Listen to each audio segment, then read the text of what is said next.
Ay, Ginoo ko Diyos. Ay, kanus pa man tumadato ay. Sa tinuod good guys. Kapoy na manarbaho. Kapoy na. Kanus pa man tang ko nakalingkod-lingkod, medyo matagal-tagal. Kanus pa man ko magkaroon ng kasi nagsikap ako dahil gusto ko magkaroon ng bahay, sarili. Dahil wala kami talagang bahay. Tapos, ang ambisyon din ako magkaroon ng business. Kasi kapag may business na ako, tsaka may bahay na ako, kumbinto na ako magtrabaho, guys. Ikapoy na ko ng isang katulong, kapoy na talaga. Tapos, wala pa ko naipon. Kailangan pa ko mag-ipon. Dahil kasi ko sana, ang wish ko talaga, magkaroon ko kahit maliit lang bahay, basta sarili ko. Kay kapoy kaayo magre-renta ng bahay. Magrenta kami, mahal kaayo. 3,000. Tapos yung ilaw, 900. Plus, mayroon pa kami ng tubig, 600. Plus, internet namin, 800. So, saan mo ko anak kung di ko magtrabaho? Iba, wala dyan may ibayad kung magtrabaho. Tapos, yung sweldo ko, igura ibayad anong ganyan, yung mga rinta-rinta namin. Tapos, Lord, sana magkaroon na ako ng bahay. Huwag na akong giwis na business at saka bahay. Kasi kung may bahay kami, pwede na ako magtayo doon ng unting tindahan. Tapos, pwede na ako kahit ano ang naihansak. Pero wala. Pobre kaayo mi guys. Uy, katulong lang ako. Tapos, munang sabihin nila, para daw kung di mukhang katulong lang ko ba? Kasambahay kasi di mo ko pwede magtrabaho anong mga kasi wala man ko'y natapos. So, hanggang bahay lang talaga ko, hanggang katulong lang ko. Sana magkaroon ako ng bahay at saka business. Huwag yun akong giwis. Parang hulay-hulay naman ko. Makaupo-upo na lang ko kahit medyo matagal. Kasi upo ka, may tindahan ka.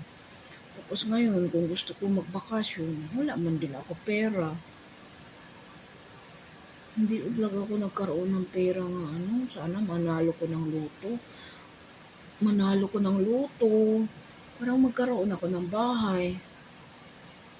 Sana Lord, dinggin mo naman yung voice ko, bahay business, or manalo ko ng luto. Kasi di kapoy na ako ng katulong guys. Uy, di kapoy na jud ko. Tapos gamay raman kay ko kwarta. Umuhunong ko trabaho. Wala po ko kaunon. Wala jud ko kaunon. Kay mundang ko trabaho. So ano na maluoy? Wala man po maluoy na ako guys. Uy, kasi tanaw nila na ako. Di ako na pobre kayo ko. Ay, kung di ko maningkamot ng katulong. Wala ko kwarta, di ko makakaon.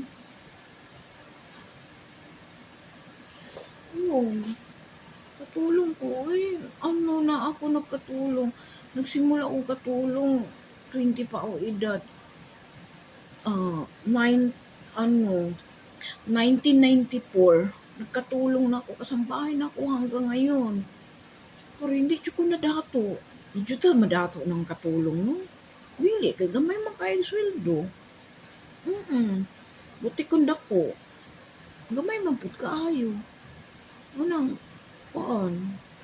1994 ko nagsugod katulong. 20 pa ko edad, bagong may naghiwalay ng asawa ko.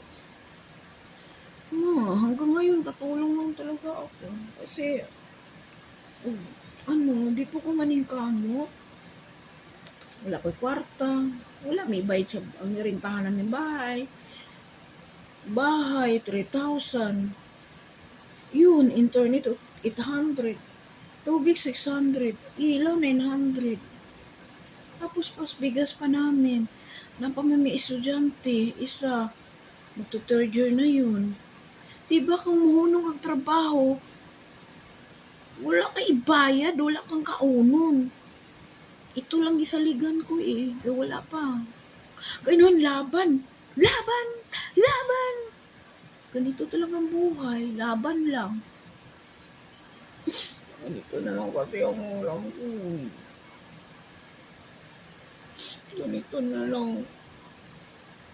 Wala kasi maluoy. Sana may maluoy na ako. Ganito na lang ang ulam ko.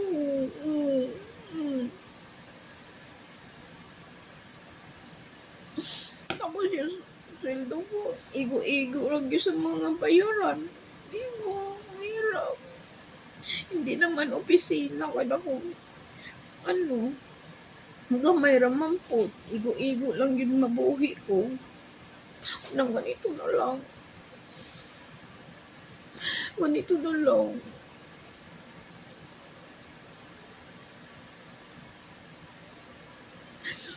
Di ba ang galoy? Sama sa mukha mo. Ito talaga ang ulam ko.